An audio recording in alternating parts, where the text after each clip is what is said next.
वालेकुम दोस्तों, इस वक्त मैं आईसीसी एकेडमी में मौजूद हूं जहां पर team Pakistan field work training कर रही है और आज सिर्फ पाकिस्तान टीम ने ट्रेनिंग की, टीम इंडिया ने आराम किया। सलमान आगा ने प्रेस कॉन्फ्रेंस भी की है। पाकिस्तान का प्लेइंग 11 क्या हो सकता है, ये 3-4 इशू हैं जिसके ऊपर मैं बात करूंगा। मगर सबसे खास पॉइंट, ये एकेडमी आपको पीछे कुछ लोग भी नजर आ रहे होंगे क्योंकि एशिया कप का फाइनल है और आज एक तरह से चांद रात है।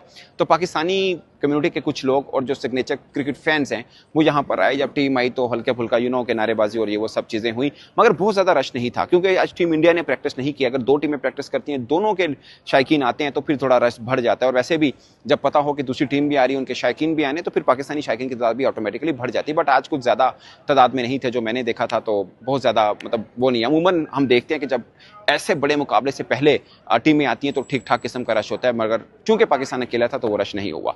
और पाकिस्तान की प्रैक्टिस में एक चीज़ हुई जो काफ़ी हटके हुई, जो मुझे लगा थोड़ा हटके है, वो ये कि शाहीन शाह अफरीदी ने आकर पहले बल्लेबाजी की ट्रेनिंग की।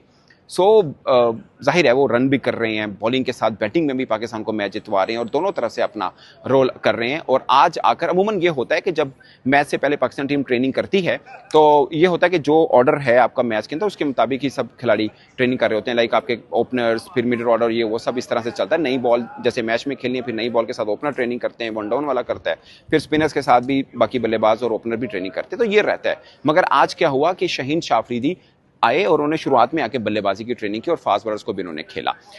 मैं ये नहीं कह रहा कि वो कल आके ओपन करेंगे, बट मैं ये जरूर समझ रहा हूँ कि हो सकता है कहीं पे अगर आपका जैसे बांग्लादेश के खिलाफ उनका ऑर्डर थोड़ा सा बदला और ऊपर भेजा गया, हो सकता है इंडिया के खिलाफ भी जहाँ पे आपको स्ट्राइक रेट थोड़ा बेहतर करना हो तो 5-6 नंबर पे आके वो कहीं पे बल्लेबाजी कर लें। क्योंकि बांग्लादेश के खिलाफ भी मुझे लगता है कि मोमेंटम थोड़ा सा उन्होंने पकड़ा था। 19 रन की इनिंग खेली थी, छोटी है, मगर मोमेंटम उन्होंने बना कर दिया था पाकिस्तान को, जो नीचे से आकर फिर नवाज ने और फहीम ने भी अपना छोटा छोटा रोल मगर इफेक्टिव रोल किया था। की पॉइंट के पाकिस्तान के माइंड में भी है और शाहीन के माइंड में भी है कि उनकी बैटिंग से भी हम फायदा ले सकते हैं। बॉलिंग तो अच्छी चल रही है, आपने देखा कि हारिस रऊफ 140 प्लस लगातार बॉलिंग डाल रहे हैं। ओवरऑल एशिया कप में 50% खाली हारिस रऊफ की बॉलिंग है कि वो 140 प्लस के साथ वो जा रहे हैं। शाहीन शाह अफरीदी भी लास्ट मैच में हमें थोड़े तीखे बॉलिंग करते हुए नजर आए। एक चीज इनकरेजिंग है पाकिस्तानी कैंप से कि हमारे बॉलर थोड़े तगड़े हुए हैं। बट मुझे जो थोड़ी सी शिकायत है वो पाकिस्तान के प्लेइंग 11 से है। आई डोंट नो, मैं किसी का नाम नहीं लेना चाह रहा, बट मुझे लगता है कि किसी को भी ड्रॉप करके, किसी एक को भी, नॉट कैप्टन, क्योंकि बहुत से लोग कह रहे हैं कि कप्तान को बेंच कर दो, नॉट कैप्टन, मगर किसी और को ड्रॉप करके आप हसन नवाज को ले सकते हैं। आज सलमान अली आगा ने प्रेस कॉन्फ्रेंस में ये कहा कि उनसे पूछा गया ना मैच के ऊपर, उन्होंने बोला कि अब हाई स्कोरिंग मैच हो रहे हैं। क्योंकि देखिए पाकिस्तान टीम वही टीम है इस एशिया कप के अंदर जितनी भी टीमें खेल रही हैं जो ज्यादा टाइम पीरियड यहाँ पे गुजारा है। आप यूएई को निकाल के, क्योंकि यूएई तो खेलते भी यहाँ पे है। हम ट्राई नेशन सीरीज यहाँ पर खेले उससे पहले 10 दिन पहले आए और इसी एकेडमी में हमने ट्रेनिंग की और सामने दुबई ग्राउंड है जहाँ पे हमने 2 प्रैक्टिस मैच भी खेले थे। यहाँ की कंडीशन को हम अच्छे से समझते हैं। और अब सलमान आगा को ये लग रहा है कि आखिरी 2-3 मैचेस हाई स्कोरिंग हुए हैं ओवरऑल एशिया कप में, तो वो एक्सपेक्ट करें कि हाई स्कोरिंग मैच ही होगा। तो मुझे लग रहा है अगर हाई स्कोरिंग मैच है तो आपको शायद 116 या 119 के स्ट्राइक रेट वाला हुसैन तलत की निस्बत शायद आपको 165-70 स्ट्राइक रेट वाला हसन नवाज शायद चाहिए हो। ठीक है, उनके बल्ले से रन नहीं बन पा रहे, मगर 3 मैचेस में हुसैन तलत ने भी एक में रन किया। अगेन मैं उनकी बैटिंग या बॉलिंग एज ए ऑलराउंड को देखा जाए तो मैं एडमायरर हूं, बट मुझे लगता है कि जो लो स्कोरिंग मैच हो, जहां पे 135-40 रन बनने वाली हो, जहां पे स्ट्राइक रेट इतना बड़ा इशू ना हो, एक एंकर रोल की जरूरत पड़े, शायद हुसैन तलत को प्रेफर किया जाना चाहिए। बट जहां पे कल 202 बन गए थे, जहां पे आपको स्ट्राइक थोड़ा बेहतर चाहिए, वो चाहिए जो आके स्ट्राइक भी कर सके और लोअर मिड ऑर्डर में खासकर कर सके, तो शायद शायद हसन नवाज की आपको जरूरत पड़ी हो। अदरवाइज आप पाकिस्तान का प्लेइंग 11 जो लास्ट में खेला उसी को देखिए, जो मोस्ट प्रोबेबली शायद वही मैदान में उतरेगा।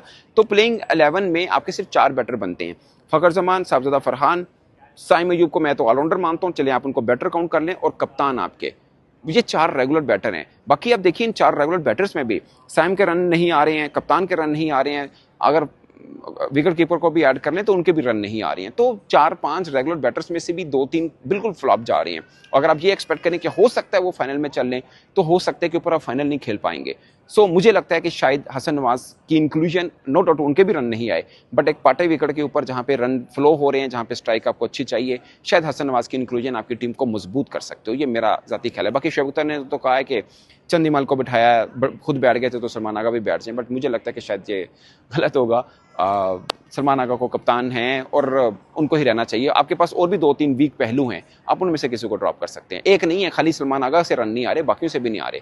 अब ओवरऑल हम रन नहीं कर पा रहे हैं तो लोअर मिड ऑर्डर जाके रन करता है, ऊपर से तो कोई भी रन नहीं कर पा रहा। सो मुझे लगता है कि खाली सलमान पे ये बात करना गलत होगा। अब प्रेस कॉन्फ्रेंस की बात करते हैं, नो हैंडशेक के ऊपर भी बात की और इमोशंस एग्रेशन के ऊपर भी बात की। उन्होंने बोला कि बतौर कैप्टन वो किसी को ये तो फास्ट बॉलर को तो नहीं कहेंगे ना कि भाई आप अपना एग्रेशन ना दिखाएं। फास्ट बॉलर का एग्रेशन एक कप्तान को चाहिए होता है, जो कि सलमान आगा मांग करेंगे कि शहीन शाह अफरीदी, हारिस रऊफ, फ़हीम अशरफ वो जाके दिखाइए। आप भूलिए मत, हम फ़हीम अशरफ को हमेशा अंडर एस्टिमेट करते रहे, अंडरमाइन करते रहे, मगर इंडिया के खिलाफ उनका एग्रेशन एक टॉप नॉच था और खासकर जैसे शुभमन गिल को उन्होंने बोल्ड मारा था। सो आप उनको भी देख सकते हैं कि वो एक डिफरेंट रूप में, क्योंकि हम इतना मांग के नहीं चलते कि यार एक अच्छे ऑलराउंडर हैं। हमेशा हमारे यहाँ बहुत क्रिटिसाइज होता है, इंक्लूडिंग मी, हम भी करते रहे हैं कि फ़हीम अशरफ की शायद जरूरत नहीं है एक रेगुलर बॉलर डालने या बैट्समैन डालने, मगर इंडिया के खिलाफ वो डिफरेंट पहलू के साथ हमें देखने को जरूर मिले थे। सो मुझे लगता है कि ये 3 बॉलर हैं जिसका एग्रेशन आपको मिलेगा। हुसैन तलत के बारे में मेरा जाती राय है कि शायद उनको आप अगर बेंच करके हसन नवाज को डाल लें तो बेहतर रहेगा। इस तरह से आपके पास 3 फास्ट बॉलिंग, 3 स्पिन के ऑप्शन वैसे ही मिल जाती है, बल्कि 4 स्पिन के ऑप्शन मिल जाती है और आपका बॉलिंग लेवल ठीक रहेगा और बैट्समैन में भी आपका 5वां रेगुलर बैटर आपकी टीम के अंदर आ जाता है। सो शायद ये ज्यादा बेहतर रहा हो। और फिर उन्होंने बोला कि वो नहीं चाहेंगे कि उनके बॉलर जो है वो एग्रेशन दिखाएं, मगर वो ये भी चाहेंगे कि डिसरिस्पेक्ट एलिमेंट नहीं आना चाहिए, लाइक एक बाउंड्री, एक लाइन है वो क्रॉस नहीं होनी चाहिए।